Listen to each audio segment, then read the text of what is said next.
Kibosha. Huu ni mwendelezo wa taarifa tuliyowapa kuhusu utengenezaji wa barabara ya mita 100 kwa kiwango cha zege. Ndugu zangu, hili ni eneo korofi. Mnaona hapa palijaa maji takriban wiki sasa, wananchi wanateseka kupita katika hali ya mazingira magumu mno. Kwa bahati nzuri leo hii tumeanza kunyonya maji na maji yamenyonywa tayari. Hapa kamba imefungwa, level inatengenezwa, mambo yaweze kukaa sawa sawa. Mmeona kokoto zinamwagwa, mmeona kifusi hichi kimemwagwa. Safari inaelekea, mchanga unakwenda kumwagwa, sementi zimeongezeka kutoka 25 hadi 75. Tumempata mama yetu, Mama Msaki, ametusaidia hapa, sementi mifuko 50. Na leo hii jioni inaingia hapa mifuko 50 ya sementi. Tunawaomba kwa dhati kabisa wana Kibosha, muendelee kujitoa kwa ajili ya Kibosha yenu, muendelee kujitoa kwa ajili ya maendeleo ya Kibosha yenu. Jambo hili mimi nanyi linawezekana.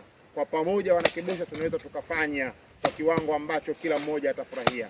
Ndugu zangu, niwape habari kuwa serikali ya mtaa, vijiji na vitongoji, maendeleo yanaletwa na wana mtaa wenyewe, wana kitongoji wenyewe, wana kijiji wenyewe.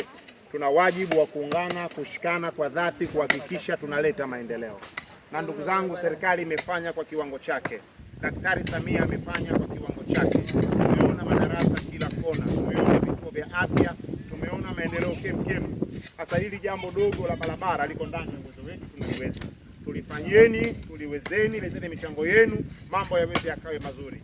Mambo haya tukisubiri kufanyiwa tutakuwa ni mizigo katika nchi yetu. Sisi tutakuwa tumefanya wapi?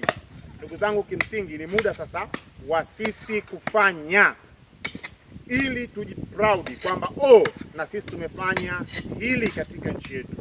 Na mimi nimejitoa kwa ajili ya nchi yangu, nimefanya hiki.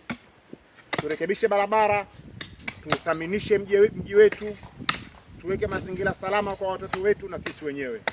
Tuweke mazingira salama kwa vyombo vyetu vinavyotembea na kupita barabarani. Mimi na wewe kwa pamoja tunaweza kufanya maendeleo.